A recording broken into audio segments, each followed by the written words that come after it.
So once again, it's sort of up for. So I'm gonna pause it here and sort of take a look at the field, because your mate just did a thing where he's probably not got a lot of boost left, so he's going back. And the other two are just, they probably have a little bit of boost left, so they're ready for your attack. So what you can do is just buy a lot of time for your mate to get boost. That should be your focus here. And at the same time, you want to maybe put the ball up high so they have to use a lot of boost and spend a lot of time getting up there. And then you can turn around as soon as you've done your thing on the ball here. I mean, I see the potential of the double tap goal here, but it's a very high risk. And I mean, if you're a Devo, you can do these kinds of plays, but I wouldn't expect to be scoring these. And generally, if you're only like 50% sure that you're going to be able to get the goal, then you probably shouldn't be doing it, unless it's like, maybe if there's 20 seconds left on the clock and you need to score right now. But at this point, you're one goal up, and you really just need to worry about how much boost your mate has and whether or not he's back. And then you could have taken the ball up the wall or something and bought a lot of time and gone for some ceiling, bamboozle tricks. But yeah, this play is very high risk, not so high reward. It was almost just a straight up pass to your mate, and he was fortunate enough to be there. So again, your mate is doing a good job of taking it up the field and sort of getting some bumps and just annoying the green side here. They're obviously getting a little bit annoyed and getting some bumps back. I like the patience here. Going to the side, getting ready for clear. That's good clear. Your mate got demoed here, so you're definitely going to be worried about taking or buying some time for him. But okay, he spawned and he was back in action, so. But yeah, that's a really scary situation where you notice in the corner, you hear that your mate is demoed and it's a 2v1, and you've got 37 boost, so it's really hard to know what to do here. But fortunately, your mate spawned and was ready to go for the save. Yeah, I would have liked to see some kind of sort of. Just the idea of buying time for your mate is a really fundamental part of twos.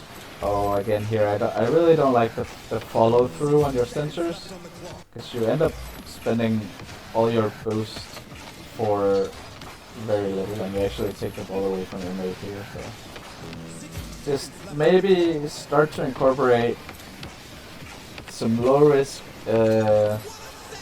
efforts, like just take a shot at net, make them work for the save, and then turn around and let your mate get in on the action, rather than just following the ball every single time you make a sensor. Or you don't have to score every single time, you just have to wear them down so that you can get a more safe goal the next rotation around. So I think if you incorporate that, you should definitely be able to rank up to diamond, because you can score a lot of goals with much less risk taking. And for this game, or both these games really, it seems like your mate is really, I wouldn't say carrying, but he's definitely taking less risks, and he's making sure that you're not under constant pressure, and he's sort of winning some 50s. That tells me that he's probably a little bit higher ranked. So whenever he's been in an awkward situation that should have been a 50-50, he's making sure that he wins them enough that you guys don't concede goals. So let's see what happened here. Sorry for skipping back so much, but I think what caused the goal happened a long time ago, so your mate should be taking this ball away. Yeah, bought a lot of time there. You can pressure here, but it's risky. But you get a touch, but you're now on the you're on the back side of their wall. It's a 2v1. Yeah, they get a little bit lucky here. But again, the challenge here is very risky compared to the reward. Like if you turn around, you can really be just as efficient here with a fake challenge. Like as soon as the other guy sees you on the wall here, he's gonna be doing something. He's gonna take his play and do his thing, and you can just turn back around, and you still have like almost 100 boost, and you'll be ready for whatever they throw at you, and you'll be 2v2 instead of 2v1. So you get the touch here, but it's sort of an awkward touch, and your mate is left in a 2v1. So definitely incorporate a lot more fake challenges on the walls. In the first replay I also saw you sort of dive for some kind of wall challenge, and it's the same old with the very high risk for the low reward stuff, and that's just where you need to dial it down to medium risk for a medium reward, and then the rest is gonna take care of itself. I think you have really good mechanics. I don't know what caused your mate to be. Maybe he got bumped a little bit there. So that's just unfortunate. Such an awful goal to lose on, but that's kind of how it is sometimes. We do see it again here. You go center it and you chase the ball with maybe the best case scenario here. I don't know. Maybe you can get a dunk, but it's not gonna go in, and then it's gonna be a good pass. But there's no real reason to go diving in center like that, and then they get the bump and the ugly goal. So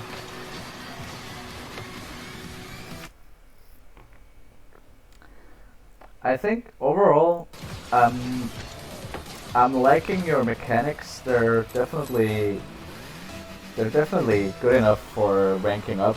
You really don't need to be more impressive in that sense. You can incorporate a lot more what's it called, power turns or power slides in your turns, and you'll be a lot faster when you go for a big boost on kickoff. But I mean that's true for even the pros. They can also be incorporating a lot more power breaks or power slides for their turns. So that's sort of a more general advice. But the wave dash kickoff, it's nice to get a little bit of a wave dash practice in, but I would much have preferred that you went for the two small boost pads and then learn from this situation on the wall to jump down and then wave dash away. That's where you really need to be using your wave dashes more so than at the beginning of every kickoff. If you wave dash down here, then you're almost supersonic, and you can go for mid boosts. Then you would have been faster on this ball, but you still get the goal. So, but if you're gonna be wave dashing, it should be when you're coming down from the walls. Really nice play from the mate here with the pass instead of the shot. It seems like he's got super good awareness, and he's not carrying you, but he's definitely making sure that the game isn't more scrambly than it should be. So anyway, I think that's it for this second video, and I would love some feedback from you. This again, I've never done this sort of thing before, so I'm just kind of clicking play and seeing what springs to mind. So I hope it's been useful. Anyway, have a good one.